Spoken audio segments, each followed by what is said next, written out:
Karena kebingungan, kuputuskan kabur lewat jendela. Tak peduli itu jaraknya cukup tinggi, kami jatuhkan tas carrier dulu, baru lompat dan jatuh di atas carrier. Mungkin kami bisa selamat. Tiba-tiba saja pas mau lompat terdengar suara ketawa, tapi tawanya sangat keras. Suara tawanya lebih seram daripada suara-suara kuntilanak merah berkuda tanpa kepala. Benar-benar sangat mengintimidasi. Tiba-tiba saja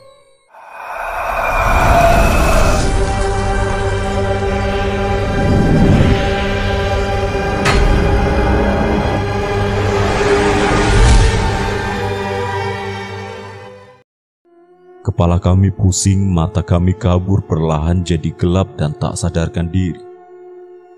Kami bangun di ruang makan sementara sosok Sonya berada di depan. Gimana?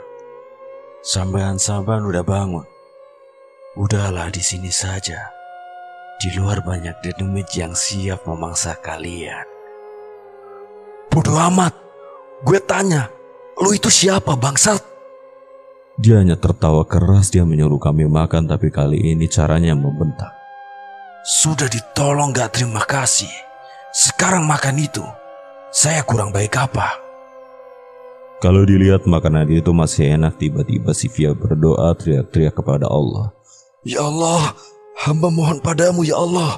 Tolonglah hambamu ini. Ya Allah. Bismillah, bismillah. Aku pun ikut Via baca bismillah, lalu dilanjutkan dengan surat-surat pendek, tapi yang pasti baca dengan sangat khusyuk. Tiba-tiba saja si Sonya membentak kami supaya diam. Tiba-tiba saja ruangan seketika berubah menjadi sangat mengerikan. Banyak darah di sekeliling ruangan, makanan itu berubah menjadi makanan busuk. Banyak belatung, kalajengking hingga kelabang atau hewan-hewan buas. Wanita itu berubah menjadi sosok yang sangat mengerikan, sama seperti yang kulihat di kamar mandi. Dia lalu bilang, aku adalah demit kasta tinggi di sini. Aku sudah ribuan tahun tinggal di gunung ini. Kau Yuda, akan kukawini kamu. Sementara kamu Octavia, kau akan jadi tumbalku karena aku tertarik dengan kecantikanmu. Lalu di mana Sonya orang Belanda? Siapa kau ini? Sonya sudah kumakan. Sudah kujadikan tumbal. Hingga wujudku adalah Sonya. Sebentar lagi wujudku adalah wujud Mokta. Gue gak sudi. Kami semua lalu memberontak. Kursi kulemparkan padanya. Aku dan Via bergegas menuju ke kamar. Alasan kami menuju ke kamar karena tas carrier sudah kulempar dari kamar keluar bawah. Untungnya bisa masuk, tapi ruangan juga sudah berbeda. Kasur di atas dipan berubah jadi seperti gumpalan daging. Selimutnya berbentuk kulit bercak darah. Bantal jadi potongan dada manusia, baunya busuk banget. Tak peduli dengan keadaan, kami pun loncat. Tanpa pikir panjang kami langsung pakai carrier dan lari menjauh tempat itu. Setelah cukup jauh, si Via tak sengaja menoleh ke belakang. Dia begitu terpaku dan kaget. Ada apa, Vi? Itu kok mansionnya berubah jadi begitu? Pas aku noleh, mansion itu berubah sangat seram. Mansion itu berlumuran darah mulai dari atap hingga halaman. Semuanya berlumuran darah dari kejauhan, baunya tercium. Tak lama kemudian, sosok itu keluar lalu melayang. Kami pun lari sekuat tenaga melewati kampung dan pasar. Orang-orang di sana berubah menjadi sosok yang sangat mengerikan. Hancur, ada yang tanpa kepala, tanpa rahang, ada yang matanya keluar. Semuanya komplit, tapi kami tak peduli. Tak peduli juga dengan bau yang super busuk. Sementara sosok makhluk mengerikan itu terus mengejar sambil terbang sambil bilang, kalian tidak akan bisa lari. Langkah kami harus terhenti oleh sosok tinggi besar yang menghalangi jalan kami. Sosok itu seolah mencegah kami untuk pergi. Tak lama kemudian sosok makhluk mengerikan itu datang di belakang kami. Dia tertawa-tawa dan bilang kalau kami tidak akan bisa keluar dari sini. Kami pun menyebut lagi dan baca-baca surat-surat pendek, tapi tidak ngefek karena tidak membuahkan hasil. Kami memilih melompat terjun ke jurang dengan didahului bacaan bismillah. Kami tidak peduli ada apa di dasar jurang itu, entah itu ada lava di sana atau bebatuan keras, kami benar-benar tidak peduli. Kalau ini adalah akhir dari kehidupan kami, maka kami harus terima. Tapi anehnya kami jatuh di sebuah tanah yang keras, tapi tak sedikit pun merasakan sakit. Kami langsung bangkit dari jatuh dan melanjutkan perjalanan, tapi suara-suara tawa mengintimidasi Sonya terdengar lagi. Kami lari lagi dan harus cepat menuruni gunung. Tak lama kemudian, kami sampai di kebun warga. Di sana ada orang yang memanggil-manggil seorang lelaki sekitar 50-an. Kami mendatangi orang itu dan diajaknya kami pergi ke gubuk kayunya. Kami masuk ke gubuk dan duduk di ruang tamu. Orang itu tanya kenapa kami lari-lari seperti dikejar-kejar setan. Di sini aku ceritakan semua kejadian mengerikan. Dikejar oleh sosok Sonya, orang itu terkejut karena sosok itu adalah dedemit yang sangat kuat. Kebanyakan kalau sudah bertemu dengannya maka dipastikan tidak akan bisa kembali dengan selamat. Tapi keselamatan kami dari sosok itu termasuk sebuah keajaiban. Aku tanya sebenarnya Sonya itu siapa. Dia adalah sosok buta wanita. Wujud sosok mengerikan itu bukan wujud aslinya, karena wujud asli makhluk itu sangat mengerikan, sangat mengintimidasi.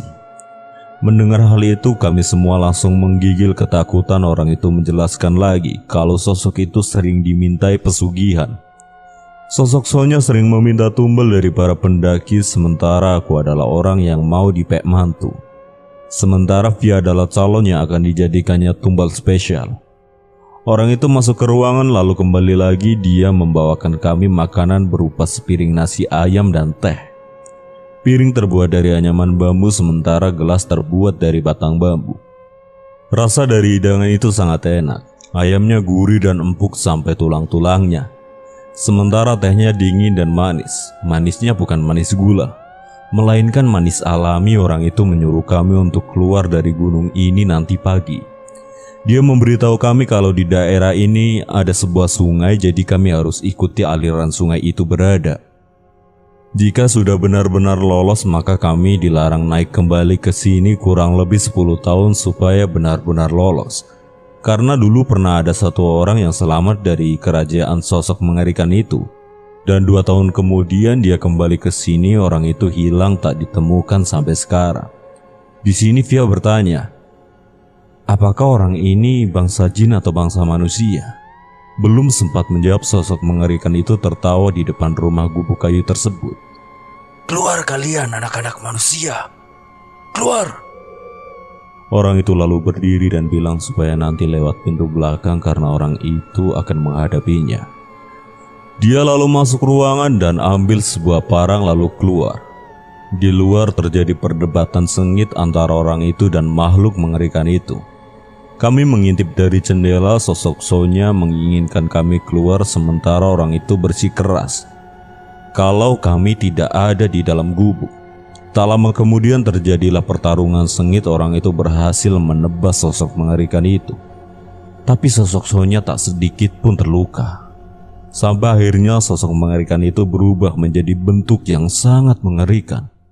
Lebih mengerikan dari sosok yang di kamar mandi. Sosok itu berubah menjadi lebih besar, bersayap, berbulu hitam. Tapi wajahnya berwarna putih pucat dengan gigi runcing-runcing. Jadi terlihat seperti monster. Kami benar-benar semakin menggigil melihatnya. Orang itu lalu dicekik dan dibanting ke tanah, lalu dicabik-cabik dengan tangannya hingga hancur. Darahnya banyak sekali. Aku merasa sangat berdosa menyaksikan itu semua dan tidak bisa menolong. Air mata terasa mengalir deras. Via menggandengku lari ke pintu belakang. Kami keluar dan tak lupa menutup pintunya kembali. Setelah keluar dari gubuk, terdengar kalau di dalam ada suara gaduh seperti barang-barang dibanting. Kami sadar kalau sosok itu sekarang masuk ke gubuk tersebut. Kami terus berlari, tak sengaja lagi si Via menoleh ke belakang. Sambil lari Via bilang kalau gubuk itu sudah hilang tak berbekas. Hanya semak belukar dan ilalang. Mendengar hal itu aku pun kaget. Jangan-jangan kita kembali ke alam lain. Iya mungkin. Gue jujur takut banget sumpah. Kami akhirnya terus berjalan dalam keputusasaan. Tiba-tiba kami sampai di pinggir sungai. Rasanya sedikit lega, tapi kelegaan itu berubah menjadi kengerian karena di seberang sungai terlihat ada sosok 5 pendaki, tapi semuanya memiliki wajah pucat. Tapi kami harus bisa menahan rasa ngeri dan terus berjalan mengikuti arah aliran sungai. Setelah berjalan mengikuti sungai, akhirnya kami sampai di sebuah jalan setapak. Kami mengikuti arah jalan itu dan sampailah kami di pos 2. Kami langsung menangis dan berpelukan. Rasanya sangat bahagia bisa keluar dari tempat itu. Di sana juga terdapat banyak sekali pendaki. Jam tangan menunjukkan pukul 2 dini hari. Tapi pria itu yang ada di gubuk itu tiba-tiba menepuk pundak kami. Kami benar-benar kaget setengah mati. Karena orang tadi tubuhnya sudah hancur, bisa hidup kembali. Pria itu bilang, jangan senang dulu. Karena sosok seram itu sedang mencari keberadaan kami. Dan katanya dia sedang menunggu kami di pos 1. Dia bilang kalau pria itu adalah demit penunggu di sini. Dia suka membantu orang-orang tersesat dan dia menambahkan lagi, supaya nanti turun pagi bersama para rombongan pendaki. Kalaupun sekarang maka pura-pura tidak melihat sosok tersebut.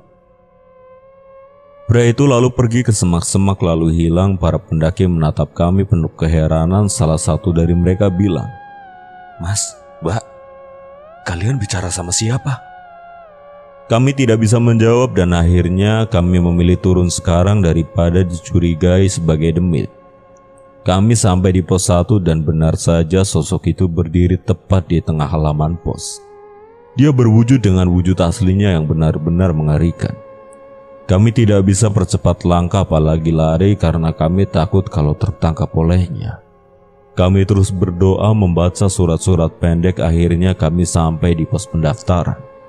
Setelah itu kami memutuskan untuk pulang. Singkat cerita kami pulang ke rumah. Sampai di rumah, ayah dan ibu langsung tanya keheranan kepada kami. Mereka bahagia seolah sudah lama tidak bertemu. Lalu aku tanya, "Kenapa heboh?" Mereka bilang kalau kami sudah dinyatakan hilang sekitar 2 bulan. Mendengar hal itu benar-benar kaget. Kejadian inilah yang membuat kami takut mendaki lagi.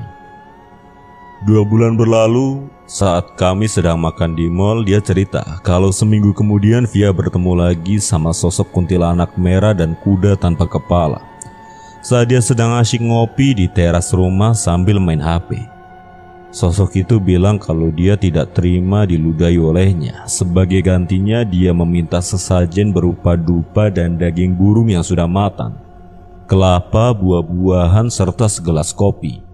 Dan itu harus dilakukan tepat tengah malam di dekat lokasi di mana dia meludah. Kalau tidak dituruti, maka bakal terus diganggu tanpa sepengetahuanku. Serta ayah dan ibu dia melakukan itu dengan dibantu sama sahabatnya yakni Siska.